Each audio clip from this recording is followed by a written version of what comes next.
Okay. Well, hello, everybody. Thank you so much for being here. My name is Sheeji Kathuria. I work as a librarian at Perimeter College. Ian, would you like to introduce yourself? Yeah, my name is Ian Webb. I am the Director of Communications for the entire university library, so both Perimeter College and the Atlanta campus. And thanks to you all for being here. Today, we're talking about creating a professional online presence and all the fun things that go with that. And just to save bandwidth, I'll probably turn off my camera while I'm talking. Same. But I will go ahead and get started. So is social media the new resume? So kind of, you can consider it a resume in the sense that we all kind of have double identities these days. We, present ourselves professionally in person, but we also have this online persona that we all carry out in social media sites and social networking sites. And so it's important to think of yourself of how you're carrying yourself in these contexts. We obviously have a professional persona we put on in person, but it's important to also think about how you're presenting yourself online. And we'll show a lot of data as to why that may be important today. So it's all about identity. Everyone is looking everyone up. I always start off with the example of, um, if you meet somebody interesting at a conference, in a class, your professor, what's maybe the first thing you do when you meet them? You might Google them. You might look at their professional website. You might look them up on Facebook or Instagram. And so you have to kind of assume that people are doing that to you as well, as scary as that sounds. But it's true, that's just kind of the identity and lives we're leading these days. You want to understand somebody, you look them up, and you want to see how they carry themselves. And the online portion of that is very important. So these headlines are not meant to scare you. They're from the past few years, but obviously, it's not just online. Your online identity is not just a place for you to communicate with friends anymore. It represents you in a larger context. So here are some from the headlines about, my landlord learned this about me from Twitter, my social media footprint stepped on my credit history. And then, we've all heard the stories of offensive, racist, diatribes or memes being shared and how that kind of impacted students' lives and things like that in a broader context. So again, not just a place for you to share fun things with your friends, but it is carrying over into a broader context in our lives. So in this presentation, I'll talk a lot about data. I love to talk about data, but just the idea of how recruiters are using social media to recruit diverse candidates and how they use social media to screen candidates in terms of how they may fit in with the organization and how they carry themselves professionally. So I pull from, JobVite and various resources like that to talk about how recruiters are using social media to screen and recruit candidates. So 91% of employers are currently using social media as part of their process. And a lot of these reports are actually taken from diverse fields. It's not just like PR or communication. This is across various disciplines. And 21% of recruiters have admitted to rejecting a candidate after looking them up on Facebook. And also, as job hunters as well, on the other side, people are often using social media increasingly to look for jobs. So it's kind of a two-way street. We're both looking for good candidates on one side of the coin and also applying for jobs if you are job hunting using social media. So there's a lot of recruiting that happens. The standards up until now have often been Facebook and LinkedIn as the main place where recruiters go to find quality candidates. But Instagram, Snapchat, TikTok have made their way obviously onto the platforms as places for young recruiters to go, especially in terms of ages. So as recruiters get younger, ages 25 to 34, you'll see on the right side, they are incorporating things like TikTok into their recruiting strategies. And Instagram has, you can see in the middle, Instagram has shown a dramatic increase since 2017, mostly by recruiters under the age of 50. And then you can see the highest quality candidates are pulled from a variety of places: LinkedIn, Facebook, YouTube, Twitter, and Instagram. Some interesting things about what turnoffs are when it comes to recruiters using social media. We often think about, there's a lot of fear around this topic. Sometimes when it's presented, it's like, don't be yourself online or you won't get hired anywhere kind of thing, so we often have heard the scare tactics about not obviously being caught using alcohol or drugs, or being extremely political online has often kind of had a negative connotation. But I find the most interesting thing to be that spelling and grammar errors is the highest in terms of what it comes to a turnoff for a recruiter when it comes to social media. So if you are commenting on public posts or making public posts that have a lot of potential spelling and grammar errors, that can be a big turnoff for recruiters when they're recruiting for quality candidates on social media. And also, recruiters can use social media not only just to post their job openings to build their brand, but they also want to reach passive candidates and reach out to quality candidates by what they're learning about you online.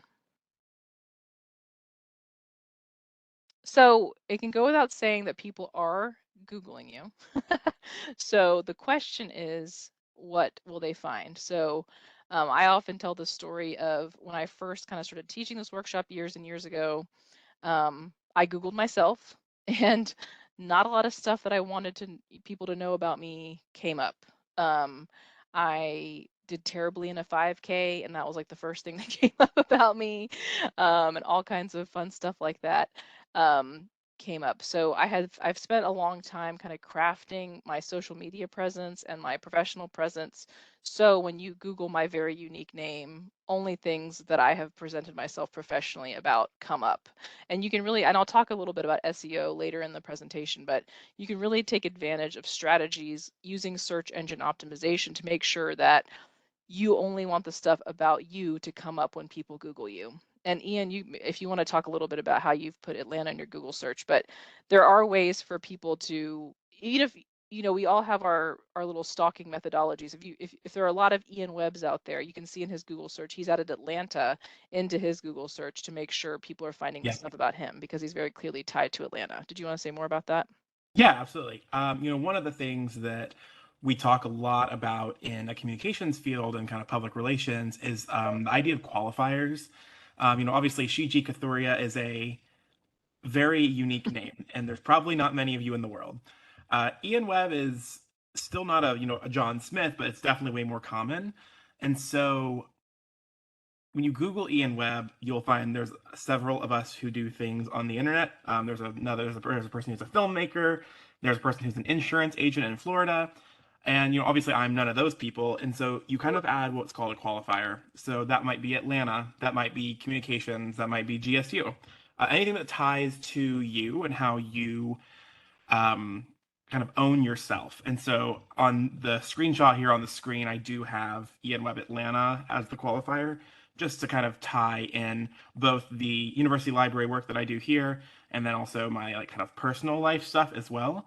And then another tactic here that I have is that I actually do own several of what I would call qualifying URLs. So I have ianwebb.com as my primary like portfolio, but I also have ianwebatlanta.com, I have ianwebdesign.com, I have ianwebcommunications.com. I own several of them just to kind of claim that as my space, which we'll get into with portfolios later on. Yes, absolutely. And I haven't taken the time to like purchase domains or anything about myself, but I've been very intentional about what I do, where I'm located, and those kinds of key descriptors in every single profile I run. And that way, let's say I did have a very common name. If they were putting Jane Smith and librarian, they would still find me because everybody, again, has these advanced searching techniques that they can do to find you. So it's good to embed those kinds of information in all of your public profiles as you are comfortable with. So the joke, there's a lot of memes out these days about like, when your best friend starts dating somebody and they know nothing about them, you as the solid bestie in their life put on your FBI hat and you're able to find information about them. So just going with this notion that everybody is an advanced searcher and can find information these days, you don't, you should be aware that people are also using these tactics on you. So how can you put forward your best foot, how can you put your best foot forward professionally to make sure people are finding the right kinds of information about you? And you can clearly lock down information you don't want found, but you can also highlight the stuff that you do want found, especially in a professional context. If they can't find you, they'll also wonder why. What's the first thing you think? Let's say you've used every tactic in the book. You have, added their name, you have added their location, you have added their job, you have added everything, and you're still not finding anything about them. The first thing you probably think is that they have something to hide. They're weirdos, they're psychopaths potentially. Not having an online presence is not really the solution anymore, because it's often considered strange or peculiar to not have an online presence. That person may have something to hide. So there was a poll done that some recruiters are actually not even going to consider somebody if they can't find an online presence about them. So, I've had some students in the past who've said, I don't want to be found. I don't want anything about me online. You should just be aware that if you're planning on working in a professional context, it's good to have some sources out there about you online that highlight some of the good work you're doing. You don't have to have every single social media presence public and open to the world. You can be very selective about what you put out there, but it's still important to have something out there findable about you that highlights your portfolio, highlights your good work, highlights the work you're doing in class and things like that. So where can you start knowing all the information you know now? We all have social media presence. We all have professional presence in some personal presence in some context, but how can you now start putting your best foot forward to have a professional presence online? So the first thing I would recommend is to do an audit. So think about all the places you're currently sharing content. Where are the public places you're willing to discuss things? Review what you're sharing. Look at it from a public perspective. Oftentimes on social media, you can kind of do like a preview of what your profile looks like to somebody who doesn't follow you. Review that content and then think about what that footprint might look to a recruiter or an employer. If you are currently in your last year of college and you want to go into, let's say a public relations field or something like that, think about all your public footprint and somebody who wants to hire you. What would that look like to somebody who's hiring in that field? Are you putting all the work you want out there for them to easily find? And then if you find that your online presence doesn't have a lot of the elements that you want people to know about you, especially in a job hunting context or a professional context, just write down an elevator pitch. And an elevator pitch is, if you've never heard of it, it's basically a short speech about yourself that summarizes what you like to do and what you want to do. So the joke is the speech should be as long as it takes to ride an elevator with somebody, which is why it's called an elevator pitch. So you're in an elevator with a recruiter. What are like the very short elements that you want that person to know about you? What am I known for?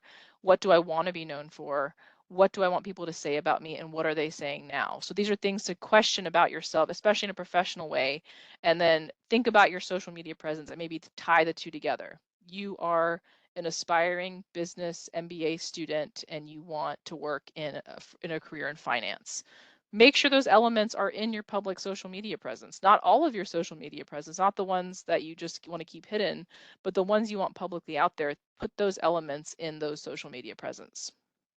Can you go back just for a second, Shiji? One thing I want to add about an elevator pitch is that you can also think about this as the bio on your social media platforms. Yes. So, mine on like LinkedIn, I try to keep it before you hit the show more button. So when you go to my profile, everything is just there. You don't have to click read more. So I'll just read mine real quick just so you kind of have it as an idea of what this would look like. But mine is I'm a communications professional with a background in visual communication, design, and nonprofit marketing from Atlanta, Georgia, currently serving as the Director of Communications for the Georgia State University Library. I have extensive experience in the nonprofit, higher education, and hospitality industries, and I love quesadillas. I add a Yeah, little bit of and fun to the end, a little bit of flair, but you get across the idea of what I do professionally, who I am, where I work for, and how I want to be perceived. absolutely. And I think it's really important to include your own personality in these things and not just sound like a robot, which Ian has done a great job with. So then, you've done an audit of your personal presence. You have thought about yourself in terms of an elevator pitch of like what you want to sell about yourself professionally and your context, whatever field you're working in. And the next step would be to dig deeper on social media, investigate where your industry is talking. It's going to be different for everybody. If you want to be a professor, a lot of the conversations are going to be on ResearchGate or academia.edu or the scholarly networks. If you're wanting to talk about video content, editing, and public relations, your people might be more on TikTok or, you know, some of the more emerging fields. So find where your potential colleagues are. Find companies and associations that you want to be part of and see where those people are engaging. Don't invest your time in a social media that your people aren't on. And then add social media that works for you. Use those social media to demonstrate expertise and be sure to always network with classmates, faculty, and staff in a way that you're comfortable with. I wouldn't recommend just adding your boss on Facebook just because you think that's the professional thing to do. I would recommend doing it if you find them on LinkedIn or some context that is a little bit more professional for you to interact with them. So I am going to talk a little bit more at this point. Ian and I are going to talk more about specific social media sites and like what you can do with those and maybe some tips and tricks. If there are any questions throughout this whole presentation, please interrupt us. You know, we're talking into a void here on a virtual workshop, so we're just going to keep talking, but please unmute yourself or drop something in the chat if anything comes up that you have more questions about. So of course, I'm going to talk about LinkedIn. LinkedIn is, you know, if you're not on it, get on it. That's going to be the essential place for you to start a social media presence that's more professional. If until now you've been active on, you know, some of the more personal oriented sites, Snapchat, Instagram, things like that, and you're really trying to break out and create a professional persona, LinkedIn, you know, I can't emphasize enough, is the core place for you to start doing that. So some tips for LinkedIn. Some of these we've kind of talked about right now, like Ian just reading out his bio, which is great. Create a custom URL. Again, that's going to be an essential place to have your full name, and that will really help your Google search presence. If you have your full name as a URL, that'll help it come up in a Google search. LinkedIn is often the very first search result that comes up about anybody, if you've noticed. So LinkedIn really factors high into like the Google search algorithm when it comes to Googling somebody. LinkedIn is often before their professional page or anything like that. Upload a professional shot, and I put professional in quotes because you don't have to hire a photographer to have a professional shot. Everybody has nice iPhones these days. Everybody has a nice smartphone these days. Just use the fancy settings on those, and you can take a very decent headshot with just the phone technology that we have. So don't go out and hire somebody These expensive. examples that we have here on the slide are a good example. Yeah, Clearly, the one in the middle is taken in a studio. The one on the right. right, someone has purposefully made a professional headshot style picture, but taken on their iPhone. And then our gal on the far left, this is from like a vacation, but it's very professional. She looks great, and you have a little bit of personality in it as well. And all three of these work incredibly well. Yeah, and it's mainly their head, it's their shoulders and above. It's not a full body shot. On LinkedIn, you have a very tiny little avatar. You don't have a huge picture on the page, so you want to kind of keep it small and so people can see your face more than your full body. Have an informative headline. When you look up people on LinkedIn, they have a little headline next to their name, so make sure that's informative. If you're currently seeking a job, you can say currently seeking employment in something. Be sure to add skills and expertise, and be sure to intermix technical and soft skills. I think sometimes we emphasize more of the technical, but if you're good at critical thinking and problem solving and things like that, and you've worked in contexts where you've shown those skills, be sure to highlight those as well.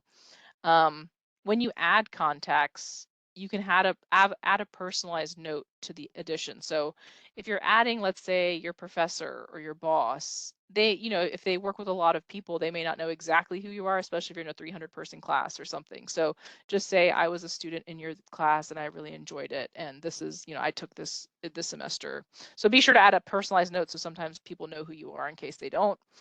And kind of like what Ian said earlier, write a bio that's clear, effective, and some tips have said to write it like you're interviewing for your ideal job, kind of like that elevator pitch. Write a bio that's kind of very clear of where you've been and where you want to be. Definitely add connections. Don't be shy. This is the place to add the people you may not want to add in the personal sphere. So if you feel uncomfortable about the Facebooks and the Instagrams and the whatevers, LinkedIn is really the place where you should go out and add people that are, you know, professionally connected to you somehow. Keep it up to date. If you change jobs, you change locations, you change scope in job, definitely keep it up to date so people know. You can like kind of like that the first headshot on the slide, that's an example. She has open to work on her actual profile picture. So it's very clear that she wants to be recruited for work, and LinkedIn adds that graphic to images to say, hey, I'm open to work. I'm out here wanting to be recruited. So you can add those kinds of elements to your profile. And then join groups and be interactive. I'm part of like alumni groups and things like that from like my programs that I went to or things like that. And don't be shy about networking with people online in those kinds of ways as well. Are there any questions about LinkedIn? It's a good one. If you're not on it, get on it. It's a good one. And then there's obviously Facebook. You know, we've all been on Facebook for a long time, some of us longer than others. I won't say how long I've been on Facebook, but it's been a long time. Um, it can be a great place. Obviously, the generation of people who are recruiting are all on Facebook. It may not be as popular with young adults these days as it once was, even though Ian has seen that it's actually making a comeback with Gen Z recently, which I hadn't heard about. But Facebook is a place where the older generations and people who are recruiting for jobs oftentimes are on. So it doesn't hurt to have a Facebook presence. And you can use it to follow pages. It's kind of like a good place to follow different kinds of social media presence or figures or associations to get industry news. You can target your own updates and create lists of different people you want to follow. Obviously, you want to keep it clean. If you've been part of any kind of publication or you've been highlighted on the GSU page or something like that, it can be a great place to highlight any kind of experience you've had publicly and you want to share it with your friends. And it's a good place to keep the backstage offstage. Facebook offers you the ability to hide posts if you want certain things private, if you want certain things only visible to friends. There's a lot of ways to monitor what you're sharing and why on Facebook, and you have a lot of control over that. So in Instagram and things like that, you have to either keep it all locked down or all public, whereas with Facebook, you have a lot more ability to go back and forth with hiding and publicly sharing. And, when I first started teaching this workshop, I had a lot of students always saying, like, I have people tagging me and stuff all the time. I don't want to be tagged in it. And it just shows up on my timeline. I don't like it. So there are a lot of ways in your settings to turn things off. Who can post on your timeline? What can others see? Who has the ability to tag you and why? Through their privacy checkup. So feel free to go through the privacy checkup and look through and kind of tailor it to what you actually want out there. And I think a lot of us know by this point that you can actually view your Facebook page from a public perspective. So on your profile, you can do a view as and see what is out there about you publicly on Facebook and what other people are seeing if they're not friends with you.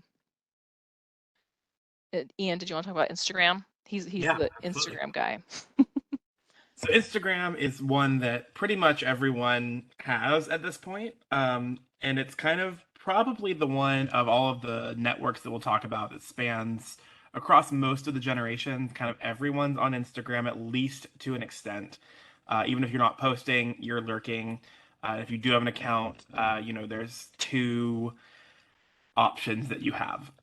One is to keep it clean, and one is to keep it locked. So, kind of like Sheeji said, the challenge with Instagram, unlike a Facebook, is that it's all or nothing. You either have everything out in the open or you have nothing out in the open.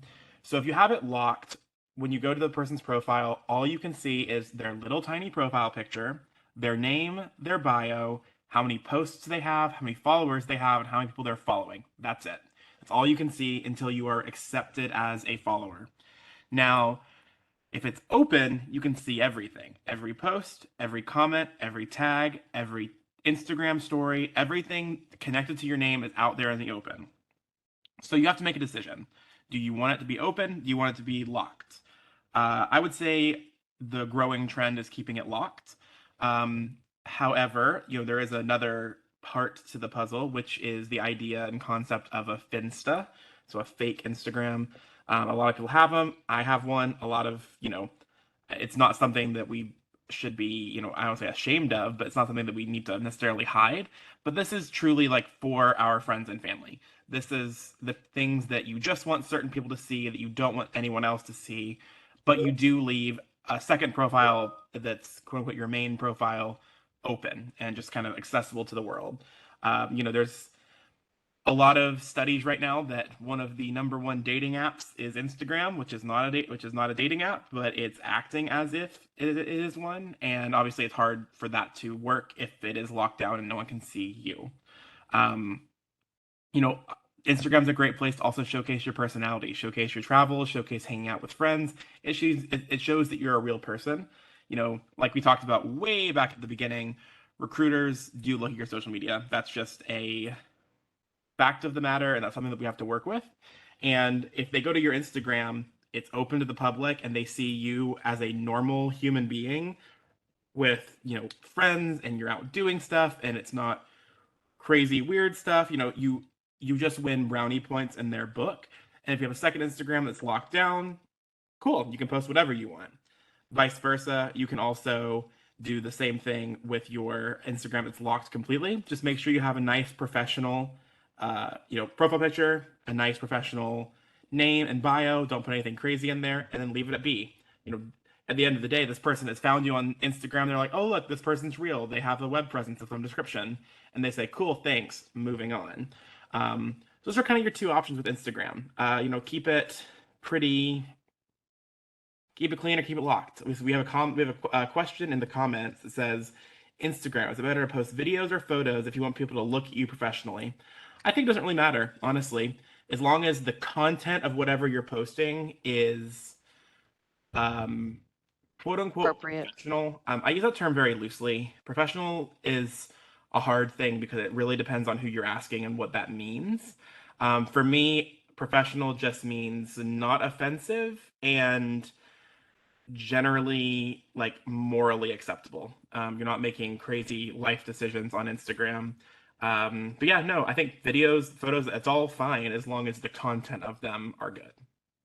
Yeah, there's been a lot of conversation lately about video content just, factoring higher on the algorithm. Yeah. Like if you want your friends to see the content videos starting to rank a lot higher. But in terms of like somebody just looking at your grid, as long as the content is quote unquote appropriate or what you want highlighted, it shouldn't really matter what the format is. That's a great question.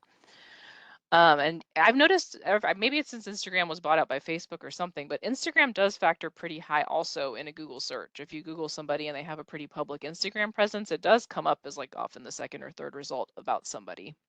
Yep. And do you want to talk about the portfolio, Ian? Yes. So this is one of my favorite parts of an online persona, which is your online portfolio. This could be something incredibly simple. This can be something incredibly built out. It really depends. We have a couple, which I'll talk about in a minute. We have some resources here on campus that you can use. You can kind of go out and do your own thing.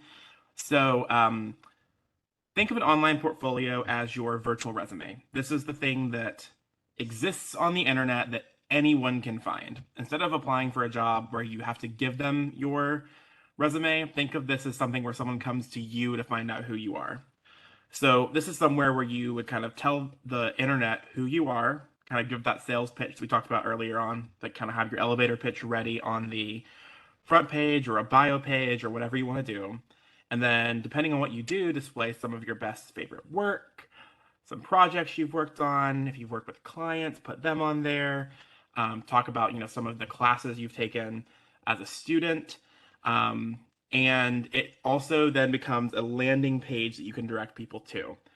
So there are free things that you can do, and then there are paid things that you can do. Obviously, I talked earlier about the URLs that I own. So ianwebb.com, ianwebbatlanta.com, ianwebdesign.com. They all redirect to ianwebb.com. I pay for all of those every year. URLs are not super expensive. They're like $10 a year, depending on where you buy them, and if you get them on sale. And I've had all of these for years. And then I also then run my website through Squarespace. So it's about $79 a year for the Squarespace account. I find it just very easy. But I also wanted to show you another example of someone who doesn't pay for things. So if you look to the right, my friend Riley McGee over here, she coded this herself. She learned how to do it, made herself a portfolio. So she doesn't pay for a service. She just has this hosted on one of the free hosting websites that you can use, and then she has it redirecting to there. Now, here at GSU, we do have access to Portfolium. We are currently now done with the Portfolium workshops for the semester. But Amy Stalker at our Dunwoody campus um, is amazing, and she's kind of our point person in the library for Portfolium. Sheeji has put her email into the chat. Feel free to reach out to Amy. For anyone who is watching the recording of this, it's A Stalker, so ASTALKER at gsu.edu. And Amy would be more than happy to work with you on Portfolium. The Career Center is the one that's kind of the point person on it. They do offer very intermittent trainings, but if you have questions, obviously, here at the library, we are more than happy to help you. And this is a great opportunity for you to kind of start a portfolio while you are here at school with something that your student fee money is already paying for. Yeah, don't pay for it. You know, if you can't afford it, there's other resources out there for it. Yep. Awesome. We also currently do, for the time being, we do have something called GSU Sites. It allows you to kind of build a website easily. It is being sunsetted at some point over the next year. So I would stray towards Portfolio at the time being. Yep, absolutely. So we're going to talk a little bit about the Wild West. TikTok, what a fun one. I'll let Ian handle that one. Yeah, so TikTok, we're in this weird crossroads right now of society with two of the biggest, which we're going to talk about here in the Wild West, but TikTok being one of them. TikTok is currently the most actively used social media in the US by adults. 100 million Americans access TikTok every day, which is, in case you're wondering, a little under a third of our population. And they're on it for an average of 90 minutes a day. That is a lot of time on an app. That For You page is addictive. It is. I mean, and I It's am, programmed to be. yes, and I am guilty of this. Like, I love TikTok. However, obviously, we are at an interesting point. If you follow the news at all, you do know that there is a large push to ban or heavily restrict TikTok's usage in the United States. So, right now, pretty much every government in the US has banned TikTok from government owned devices. Here in Georgia, the way that affects us is TikTok cannot be on state issued devices. So computers, phones, anything that's an app, you still can use the web based version, which is TikTok.com. You can sign in, but you can't use the app that tracks and is downloaded onto the device. There's a growing push to eliminate TikTok from public Wi-Fi networks, including at the university level. UGA is a great example. UGA has already banned TikTok from the UGA network, which is called Pause Secure. GSU has no plans to do so. At the end of the day, we've talked a little bit about kind of back earlier when Sheeji was talking about recruiters. TikTok's also a very successful recruiting tool for colleges to recruit college students. And employers are reporting an increased number of ability to recruit quality candidates for jobs through TikTok as well. So it's walking a fine line. This is something that it's hard for us to give advice about because it changes every day. We generally would say, post your content if it's semi-offensive or if it's questionable, maybe don't post it under your real name. There's not a lot of that on TikTok anyway. People aren't posting under their full name unless you're a main character like an Elise Myers, a Charlie D'Amelio, something like that. That's, you've gained success outside of the TikTok algorithm. If you're just kind of posting about your life, as long as it's professional, I think it's fine. But stay vigilant. Obviously there's a growing push. There's a bill working its way through Congress right now that would give the Department of Commerce the ability to ban TikTok nationwide. The current Biden administration has not indicated any desire to ban it nationwide, but they have already heavily restricted it on government-issued devices. So just be vigilant. Yeah, it's an interesting place, and yeah, again, not clear guidance on how to use it or why. Same with Twitter. Boy. Twitter was one of my big ones that I used to recommend a lot as a place to network academically and network with professors, and here to sample professors who work at the university who are on Twitter and have an active presence. but it recently changed ownership last year with Elon Musk, and there's been a lot of instability with what it means. People have left in droves. Ian knows some stuff about the verification process and that changing with the blue check mark versus not. You can pay to do it, and that's not the same thing as what it used to mean.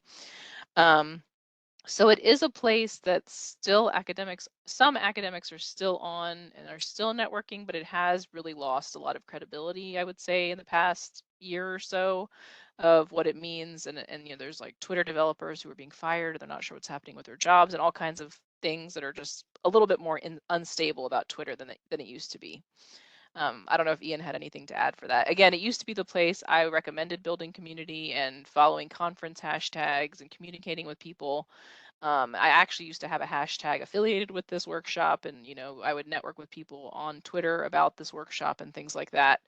But it's changed in the past year in a way that I'm not quite sure where it's going and if it's a place I'd recommend starting if you aren't already on there. Ian, did Yeah, you have anything else to say yeah, about it? it has changed. And you say the past year, I mean, it's changed in the past week. It's Right. that this is again one of those why we call this kind of the Wild West. It's very challenging for us to give advice on platforms that are changing literally by the minute. You know, with Twitter now being under Elon Musk as a sole owner instead of before where Twitter was a public company with shareholders and a board of directors, and now there is just a single CEO who kind of runs everything. And Elon is kind of known for making policy changes on the whims of his decision making, and he'll just kind of tweet about them. And then there becomes a question of if it's official policy or if it's actually been built out yet. And so it's a bit chaotic, to put it Yeah, lightly. so it's not a place we'd recommend starting. If you're not already there, maybe just avoid it. Yeah, if you're already on Twitter, I am I plan on riding it into the sunset. Um, but there has been a greater push for brands to put less emphasis on Twitter.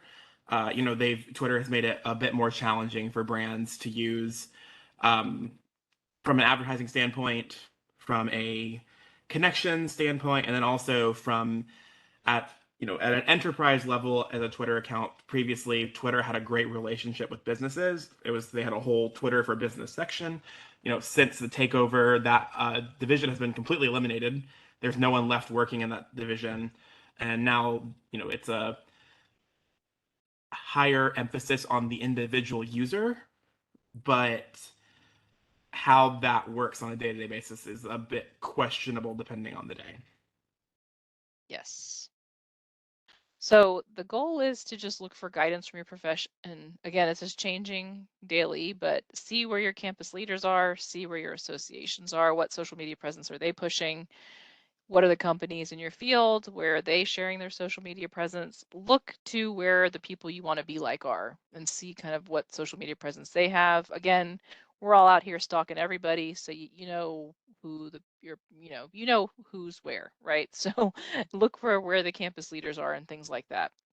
um I see Candace's question, YouTube, what content falls? So I have created my own YouTube channel specifically for my instructional videos. Actually, this post workshop will probably be posted there. I would recommend, um, if you have workshops and things, to post them to a professional YouTube channel. I don't know if Ian, you have any separate advice for that. YouTube's an Um, interesting one in terms of demographics right now. yeah. So I'm a millennial Gen Z cusper. So depending on who you talk to, I fall into a different one. And back in middle and high school, there was a really heavy emphasis on people my age wanting to be quote unquote YouTubers and creating content they were posting on YouTube. Um, YouTube has become less of that. Obviously, Gen Z is way more into TikTok, TikTok creators, and also, really, truly, if you kind of just look at the actual statistics of it, TikTok is creating more successful content creators that are than moving off of the platform and into real life. And YouTube has kind of fallen in terms of content creators and higher in terms of content consumers. Um, there's a lot of research out there about the rise in cable costs and the rise in streaming networks costs that people are cutting the cord, quote unquote, of cable and streaming services, and they're just going to YouTube. So people are consuming a lot more content now on YouTube than they're creating, and heavy publishing houses are making content that people are consuming. Now, if you're creating content that you think falls into a professional category, I think it's the same idea of that moral compass. Do you feel like it represents yourself well? Do you feel like it's something that you want your name attached to? The thing that I always do a lot is originally I'm from a small town on the northeast coast of Scotland, and it's one of those towns that everyone knows everyone and everyone talks. We have a local newspaper, and I always think like when I post something on the internet, would it put me on the front page of the newspaper? And if it did, would I be happy about that? And that's kind of how I consider what is professional and how I want to be perceived. So, professional content could be anything from travel vlogs to, presenting at conferences or kind of any. This is the thing about when you're talking about a personal social media, because again, YouTube is becoming less of a place that people just share day-to-day content like they would on TikTok or Instagram, and more of like curated, crafted content. So it's just kind of changed over the last 5 to 10 years, and YouTube knows it. I mean, they're promoting themselves more heavily to content creators now that are like full-time content creators, and they're not pushing as much to everyone's a creator, because I think at the end of the day they know that not everyone is a creator. Does that make sense, Candace? And you can, in terms of slide decks and things you're using for PowerPoints, I think you can post those on LinkedIn as well. I think you have a lot of ability to add files and things to LinkedIn if you want to say, hey, I just presented this conference, here's my slide deck, let me know if you have any questions. I think you have the ability to push content like that out on LinkedIn as well. I would obviously add some kind of like copyright, information about that, like what people can reuse and things like that. But there, I would say LinkedIn, YouTube, and again, yeah, for the more casual-ish content, TikTok, the ability to video edit and things like that is a good thing to highlight. So if you have a lot of video editing and content experience, I think it's good to highlight that wherever you think is appropriate. Um, in our last workshop, we got asked a lot about search engine optimization. We talked, Ian and I were just like SEO, SEO, SEO, and people were like, "What are you talking about? What's SEO?" So I wanted to add this into this part of the workshop, where just using search engine optimization to your advantage. Again, we talked a little bit about in the beginning about how our Google search results were like not us and how we made them more come back to us. So being really consistent in your naming, to be, Sheeji Kathuria is actually not my real name is actually Shithija Kathuria. Sheeji is actually the easier version of my name. So I'm very intentional about what I name myself when I start a social media site. I don't actually use my full name. I use my quote unquote more personal brand name, Sheeji. I'm always very intentional about where I work, what I do, where I'm from, what I study, things like that. Because again, people are very smart about when they can't find you, they add your location. When they can't find you, they add your major. They add different elements of what they know about you to find you.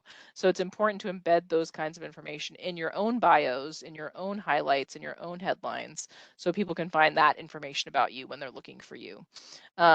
And so these tidbits should be present in all of your profiles to link you together into a search engine search. And social media presence really factors high in the search engine algorithm. Again, like I said, LinkedIn, Instagram are increasingly really bumping up high in a Google search result about somebody. So you really want to take advantage of those presence if you can to put those things out there when they look up Jane Smith, Atlanta, biology student. If those elements are present in your LinkedIn profile, in your public personas, that stuff will come up about you when they're Google searching you. So it's important to get noticed in a positive way. Don't be afraid to convey a professional image, especially if you're on the job hunt, on the job search. Be really consistent and unique in how you want to brand yourself in terms of your name, in terms of your location, what you study, and things like that. Don't be afraid to showcase your personality and creativity. Obviously, all of us are not just personalityless robots, right? We all have sides of ourselves that are personal. We have friendships, we have family lives. Don't be afraid to highlight things about those things just in order just to look, if you want to showcase your whole personality online, don't be afraid of it. Just be aware that certain things may reflect more poorly than others. But again, it doesn't mean you can't show anything. Just show the good kind of stuff. Show that you have a wide range of interests and show off that you get positive recommendations from others. Again, on LinkedIn and different places like that, you can have people give you recommendations. You can say, she worked for me in this class and she was great. So take advantage of those kinds of things to highlight all the good work you're doing in a professional way online.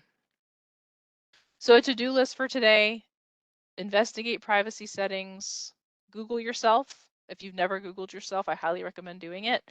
Do an audit, what's coming up when you Google yourself. Don't count on being anonymous. Again, it looks very strange to people, I think, when you're not found online. So what do you want to put out there online and why? If you are not on LinkedIn, I'd highly recommend getting on it. Be very consistent in your branding and be who you want to be. Don't be afraid to just not show anything. Be the person you want to be and highlight all the good work you're doing. So I don't think we'll have time to do a whole reflection, but I think after today, if you want to think about an elevator speech for yourself, write down who you are, what you're looking for, what you're known for, and then take an audit of your social media presence and see if any of that's reflected online.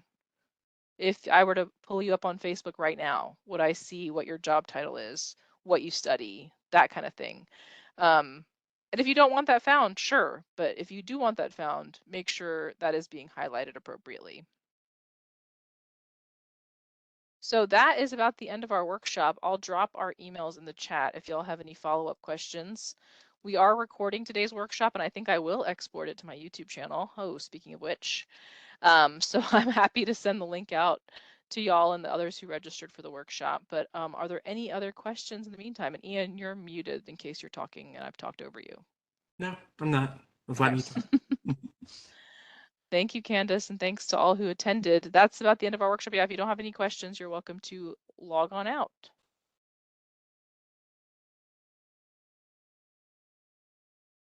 Thanks, Tamika. And thanks, Malcolm. Thank you all for attending. Hopefully you learned something. Have a good one.